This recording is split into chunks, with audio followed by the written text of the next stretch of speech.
Bonjour et bienvenue dans les Alpes suisses. Nous sommes dans la plus haute vallée du canton de Vaud. Derrière moi, Châteaudet, niché au cœur d'un site protégé. Nous allons parcourir les rues pleines de cachets de ce village typique, explorer les pistes du domaine de mille et une façons. Nous serons les invités d'un chalet d'alpage pour déguster un plat traditionnel. Nous n'oublierons pas notre page pratique. Voilà le programme de grand tourisme à Châteaudet dans les Alpes vaudoises. Au cœur de la Suisse romande, à 50 km à l'est de Lausanne et du lac Léman, le village de Châteaudet n'est qu'à quelques kilomètres du canton de Berne, en Suisse alémanique.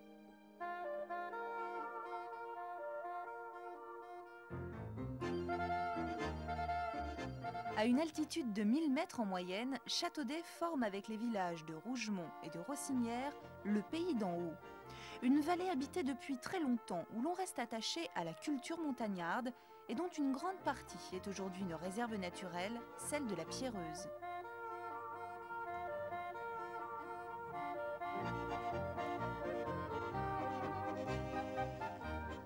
Le domaine skiable du Pays d'en haut est adapté à tous les skieurs et à tous les niveaux. 70 km de pistes vous attendent ici. Le temps pour moi d'atteindre le sommet, je vous propose de découvrir le village de Châteaudet. À tout à l'heure. La tour du temple qui surplombe le village est le vestige d'un ancien château. Mais Châteaudet tire une grande partie de son charme de ces superbes chalets de bois, tous différents.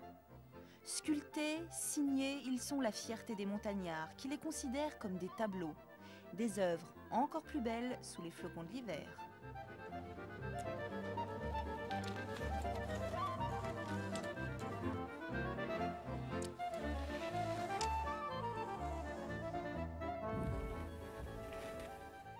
Bonjour Michel. Bonjour Nathalie.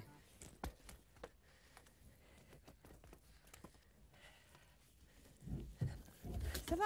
Très bien, quelle belle journée. Oui. Non Michel, il est toujours bon de rappeler quelles sont les règles à suivre pour devenir en fait le skieur idéal. Bien, le skieur idéal, c'est celui qui respecte tous les autres sur la piste et qui va faire attention de ne pas créer un danger pour autrui et qui maîtrisera sa vitesse. J'ai eu l'occasion de les tester. La signalisation des pistes ici est assez simple. Bleu facile, rouge un peu plus difficile, noir assez difficile. Quant aux vertes et aux jaunes, ce sont des pistes un peu spécifiques. Voilà, les pistes jaunes sont réservées pour la balade et les pistes vertes pour des pistes qui ne sont pas préparées mais néanmoins signalées. Respecter les règles, c'est important partout. Mais ici en Suisse, ça peut vraiment gâcher des vacances de ne pas le faire.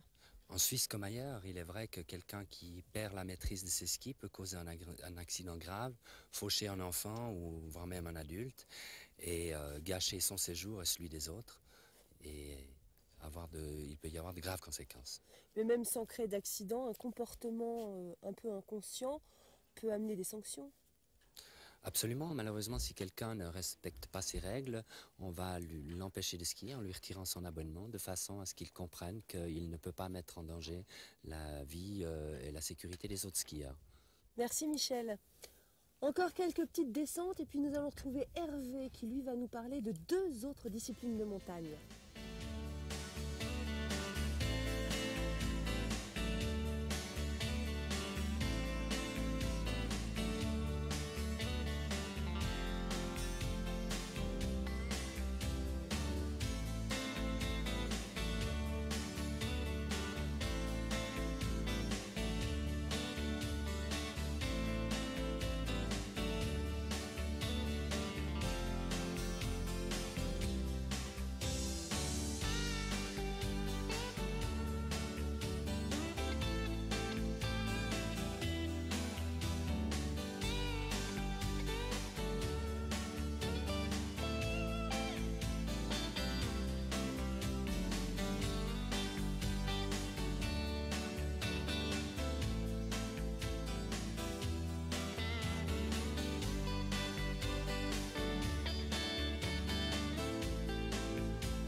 Hervé, est-ce que les Suisses sont particulièrement attachés au ski de fond?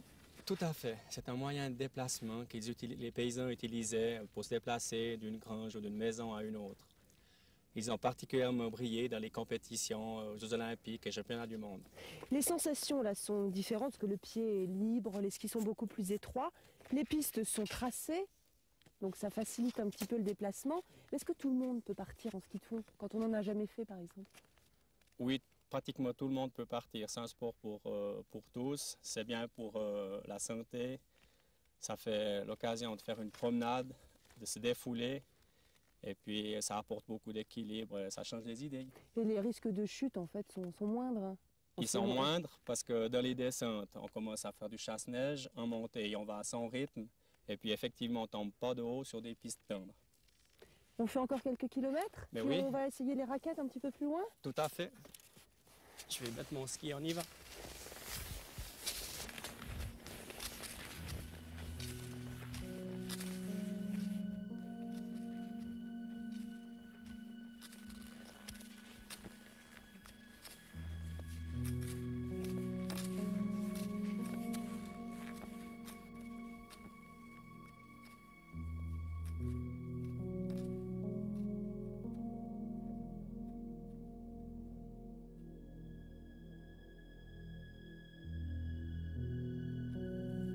Alors nous avons troqué nos skis de fond pour des raquettes, un engin qui est quand même un petit peu plus maniable, même si l'après-ski n'est pas tout à fait la chaussure idéale pour chausser des raquettes.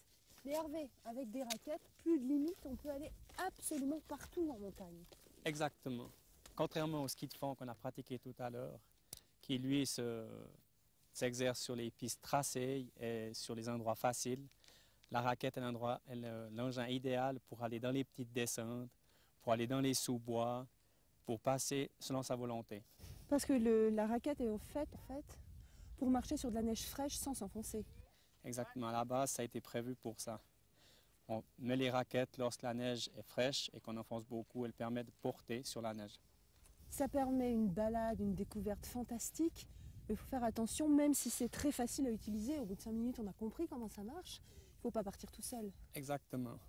Dans la plaine, on pourra s'entraîner comme ça, mais sitôt qu'on va faire une excursion, on va s'acquérir du temps, prendre une personne responsable, une personne qui connaît le temps de la course, ainsi que les dangers, les possibilités d'entrée, le temps d'expédition, et qui connaît la région.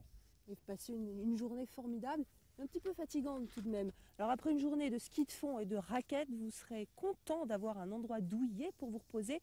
Ça tombe très bien parce que nous en avons justement un à vous faire découvrir.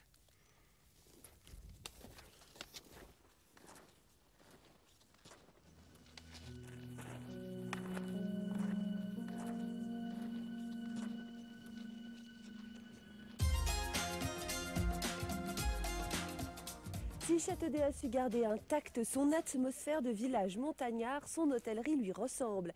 Ici, tous les établissements sont de petite taille, l'accueil est chaleureux, l'ambiance familiale et même amicale.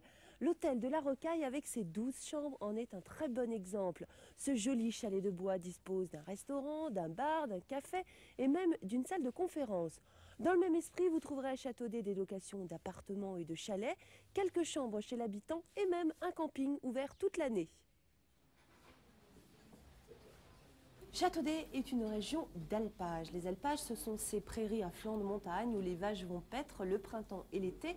Et les montagnards qui les accompagnent ont donc créé une cuisine d'alpage. Alors Anna, qu'est-ce que c'est exactement la cuisine d'alpage? Alors la cuisine d'alpage, c'est une cuisine très simple, avec de nos produits, c'est-à-dire du lait, de la crème de Baquet, du fromage de l'Étiva, du beurre, de la charcuterie. C'est tous des produits maison. Alors revenons aux macaronis chalet que nous allons avoir la chance de déguster. Comment procède-t-on pour les faire? Alors on met cuire de l'eau, on y additionne du sel, de l'huile.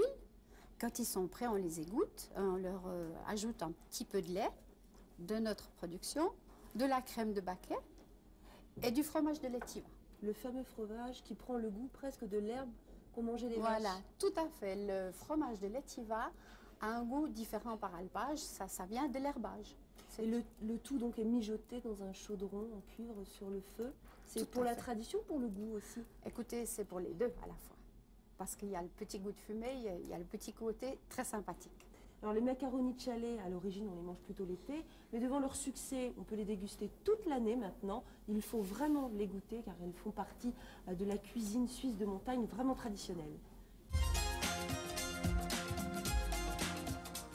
Depuis maintenant plusieurs années, les stations familiales comme Châteaudet et les écoles de ski sont particulièrement attentives à l'encadrement des enfants.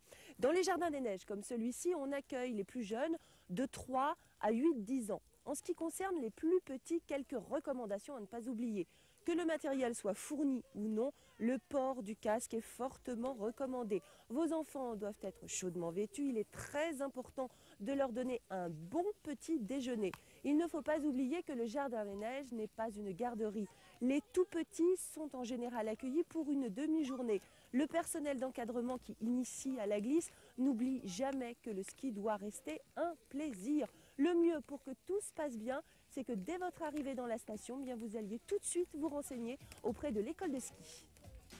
Pour faciliter vos déplacements entre les stations de la vallée d'en haut, il existe une formule pratique qui inclut au forfait ski les transports en train et en car.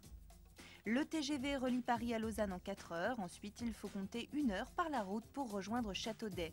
Enfin, pour tout renseignement, contactez l'Office de tourisme de Châteaudet.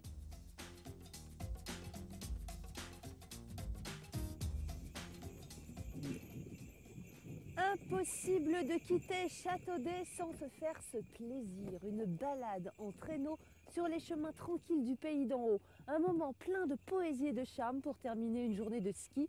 C'est ici que je vous dis au revoir pour aujourd'hui et à très bientôt dans un autre grand tourisme.